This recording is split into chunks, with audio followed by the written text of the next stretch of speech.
Tentei fazer várias vezes esse vídeo. Boa noite. E boa noite nada, gente, perdão. Boa tarde. Quando vocês estiverem recebendo esse material, esse é a tarde. Então, o que acontece?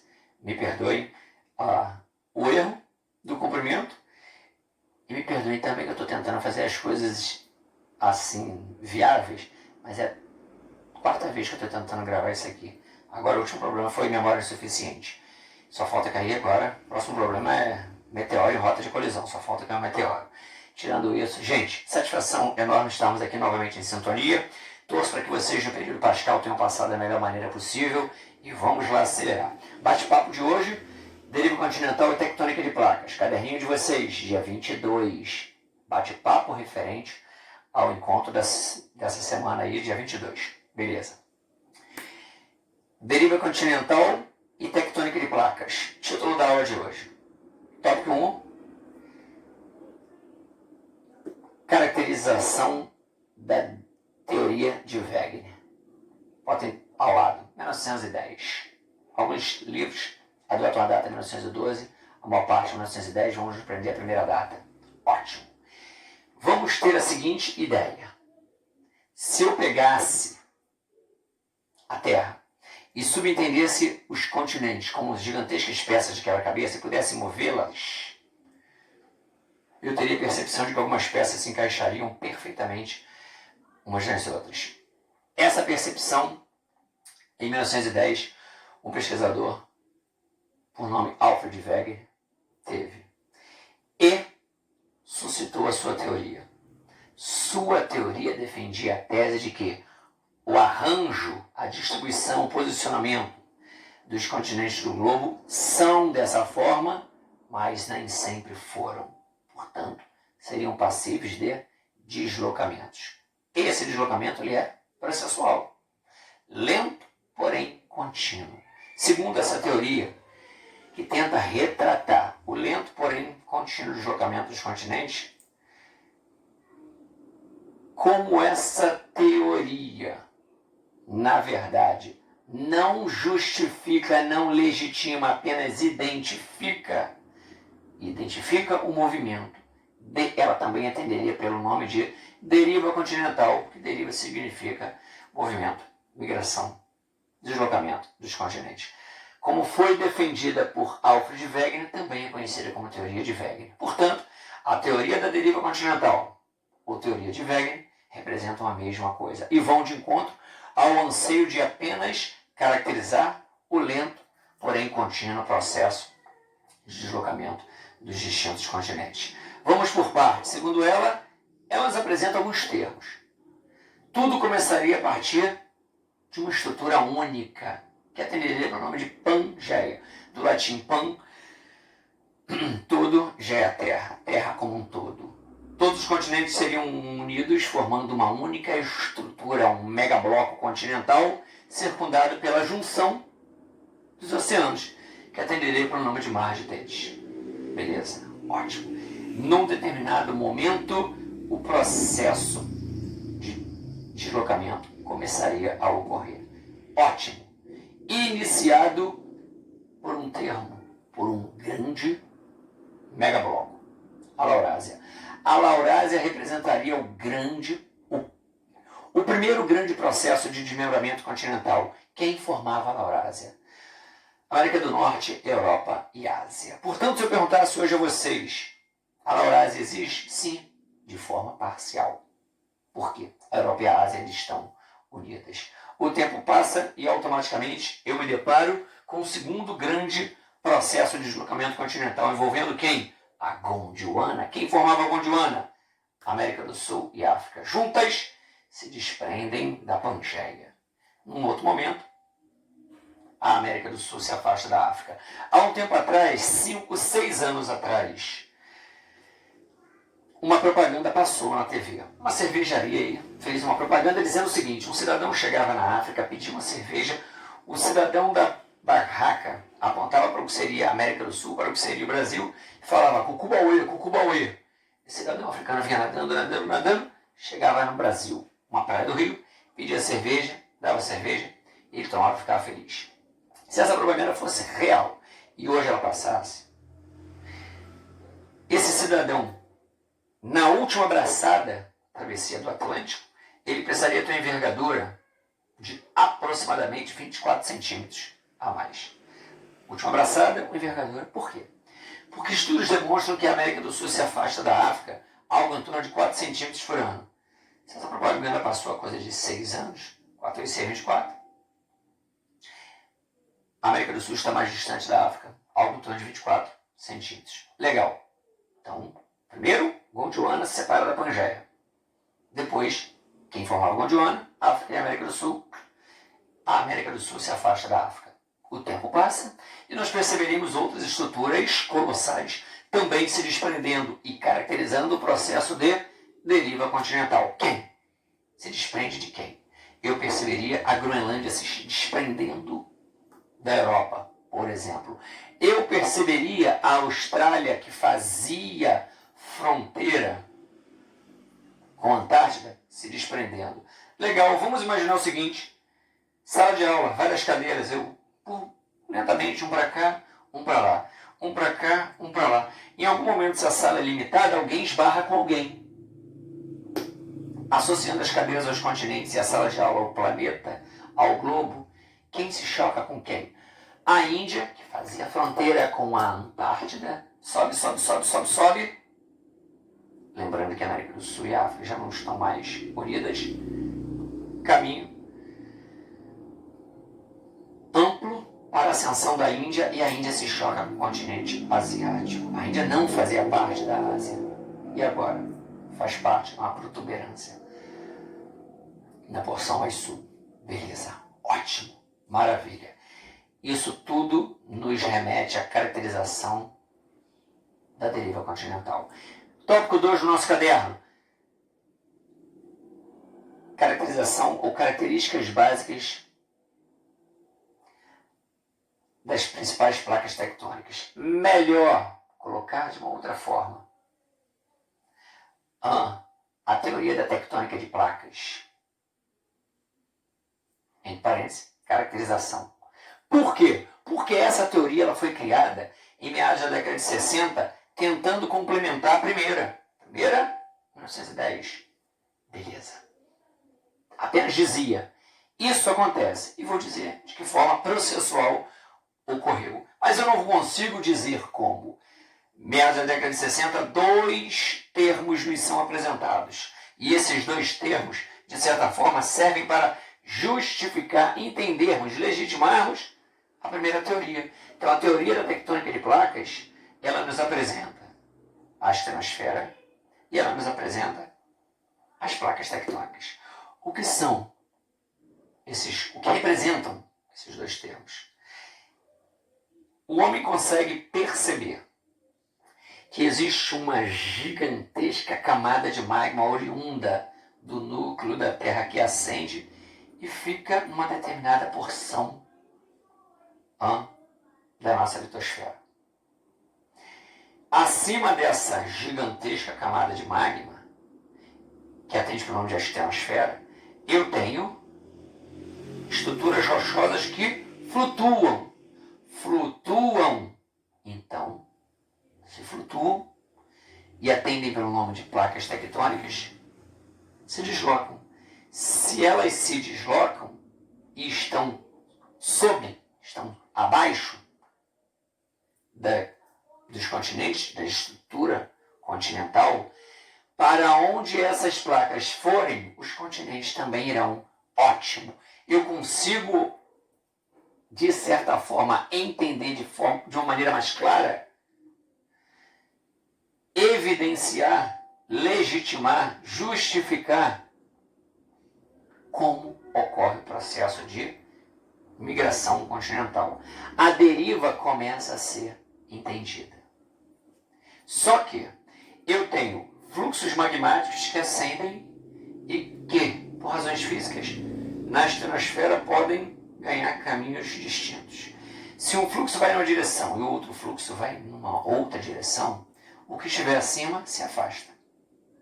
Se um fluxo for projetado na mesma direção, o que estiver acima vai ser projetado em direção ao outro.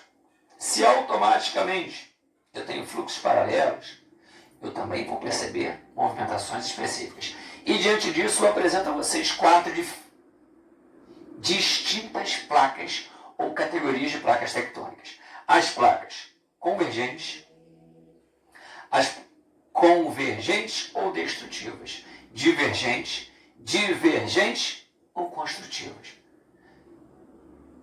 Eu tenho as colisionais, que também atendem para o nome de estrutura, e eu tenho as conservativas ou transformantes.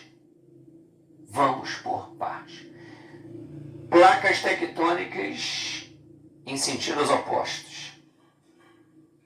Fluxo magmático em sentidos opostos. Placas se afastam, continentes se afastam. São construtivas. Por quê? Porque a partir do momento que elas se afastam, eu crio rifts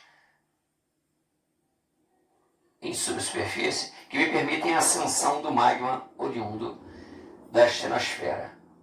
Ótimo. Então eu vou construir algo a partir da consolidação desse magma. Beleza. Ótimo. O que está no meio do Oceano Atlântico? Eu tenho a América do Sul e a África. Estavam unidas. A América do Sul se afasta da África. Vamos pegar essa situação como exemplo que nos diz respeito, está mais próximo da nossa realidade. América do Sul, Brasil, ótimo, tem a ver. América do Sul e África unidas. De repente, formavam a Gondwana. Hoje, estão devidamente afastadas. Se afastaram, são divergentes ou construtivas. No meio do Oceano Atlântico, onde essas placas se encontram, eu tenho rifts, foram criados, ascensão do magma, que formam um assoalho oceânico. Cadeias montanhosas estão abaixo do nível médio do mar, abaixo do nível médio do mar, mas é uma estrutura que está sendo formada. Deu para entender a legitimidade do termo construtivos em decorrência disso. Placas tectônicas divergentes ou construtivas. Vamos para o segundo termo. Convergentes, segunda categoria, convergentes ou destrutivas. Fluxo A, fluxo B, a estenosfera, um sentido ou outro. Placa tectônica A, placa tectônica B, uma projetada contra a outra. Continente acima, sendo lançado um contra o outro. Beleza. Só que eu tenho estruturas litosféricas, estruturas rochosas, que por sua vez têm composições mineralógicas distintas, com diferentes níveis de resistência ou graus de dureza. Vamos imaginar que eu tivesse uma estrutura mais resistente na A do que na B. Aí vem. Automaticamente a placa mais densa, ela penetra na estenosfera e a placa menos resistente se dobra. Se dobra, formando cinturões orogenéticos ou cadeias montanhosas, dobramentos modernos. E a mais densa, penetrando na estenosfera, ela é desfeita, desestruturada, entra em colapso. E esse processo de destruição parcial da placa tectônica mais densa, penetrando na estenosfera, atende pelo nome de subducção. Então, a placa tectônica, ou as placas do tipo convergente, elas também são destrutivas, são concebidas e denominadas ou intituladas como destrutivas, em decorrência de eu perceber parte de uma das placas adentrando ao manto, adentrando a estenosfera e sendo esfacelada. Esse esfacelamento, esse processo, atende pelo nome de subducção. Avançando, eu tenho as placas colisionais ou sutura, mesmo processo dos convergentes, uma lançada contra a outra, mas nesse terceiro tipo, nessa terceira categoria, eu não observo o processo de subducção. Não há destruição de nenhuma placa, há uma manutenção, uma preservação da placa, das placas. E eu tenho um quarto caso, conservativa ou transformante. Vamos imaginar o seguinte, sala de aula, fileira, fileira, fileira, fileira, várias fileiras. Eu coloco abaixo de uma fileira das carteiras de vocês uma esteira. Abaixo de uma outra esteira. A primeira fileira, aperta o botãozinho, ela vai atrair. Abaixo de vocês tem uma esteira. Essa esteira vai ser acionada e toda a fileira vai ser projetada para frente. Fileira ao lado, uma outra esteira e toda a fileira vai ser projetada para trás. Vocês estão segurando uma folha de papel pardo muito grande. O que vai acontecer no meio dessa folha de papel pardo? Uma tensão, uma fissura, ela vai rasgar. Vamos trazer esse raciocínio para a situação prática. Uma força tensiona parte da superfície, da subsuperfície, traz como reflexo isso na superfície. Uma placa se desloca num sentido, a outra no outro, paralelo. Ridículo isso, né? Mas foi a maneira que eu encontrei para tentar transformar em algo que se aproximasse na visão 3D. Patético, estou com vergonha de mim, mas enfim, vamos lá. Movimento de arraste paralelo. Isso acontece, está acontecendo na porção sul e oeste do território norte-americano, Falha de Santo André. Aquela porção sul, Estados Unidos, Colorado, Utah, Novo México, Arizona, a maior parte daqueles cânions foram formados por erosão fluvial, mas existem tensões naquelas regiões a partir dessa falha. Ela se coloca de maneira mais clara na porção oeste. No meio de um país, eu percebo uma tensão, movimento de arraste, uma força com deslocamento paralelo que tensiona uma parte da subsuperfície, por conseguinte, a superfície para cima e a outra para baixo. Hoje, sismos de baixa proporção, ou seja, abalos, segundo a escala Richter, até 5 é um abalo. 5 graus na escala Richter é um abalo. Acima de 5 é um terremoto. Hoje, abalos e sismos estão sendo sentidos. Daqui a poucas décadas, esses sismos serão de maior proporção, ganhando a conotação de terremotos. Daqui a algum tempo, vamos perceber fissuras surgindo no meio de cidades densamente ocupadas. E daqui a algum tempo, essas fissuras vão ganhar profundidade num intervalo bem mais elástico. Vamos perceber que essas tensões, que começaram com abalos, avançaram para terremotos, criaram fissuras, vão atingir o fundo do assoalho oceânico, fazendo com que haja uma ruptura total, um desprendimento. Parte do território oeste dos Estados Unidos simplesmente vai se transformar numa ilha, em decorrência de abaixo da sua superfície nós temos placas do tipo transformantes ou conservativas, onde há uma tensão ou movimento de diferentes placas no sentido paralelo.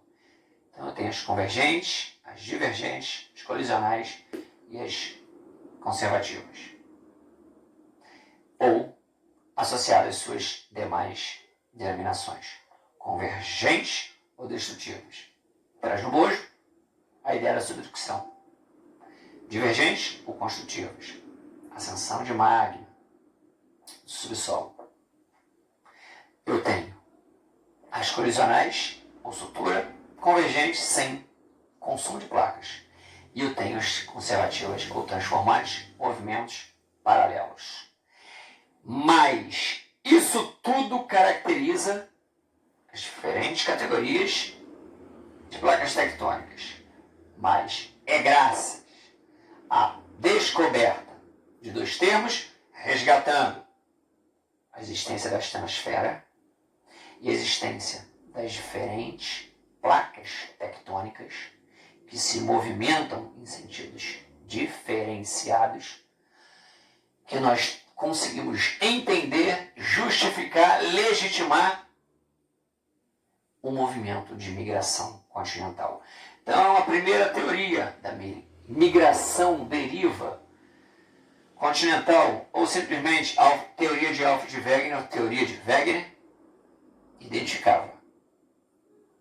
Foi nos apresentando alguns termos. Pangeia, Laurásia, Gondwana, não justificava. A capacidade de justificar veio apenas em meados da década de 60, a partir da segunda teoria, a teoria da tectônica de placas, que nos apresenta a existência da estratosfera, bem como das placas tectônicas. Gente, tentei ser o mais sucinto possível, não deixando de ser didático, para que o objetivo de vocês, que é o meu, fosse concretizado. Torço para que a gente tenha conseguido criar aí um raciocínio linear, um encadeamento de ideias, um sincronismo de informações e transcrevam. Da maneira de vocês é assim que é o certo. A gente fomenta ideias, a gente conversa, dialoga sobre assuntos e vai automaticamente montando um entendimento sobre algo. Complementações surgirão através dos exercícios e automaticamente ele vai permitir que eventuais pontos que mereçam uma análise pormenorizada eles sejam atendidos, alcançados, contemplados através dessas questões que estão por vir. Forte abraço, uma excelente semana a todos e fiquem com Deus. Um abração. Tchau, tchau. Saudade de vocês. Até mais.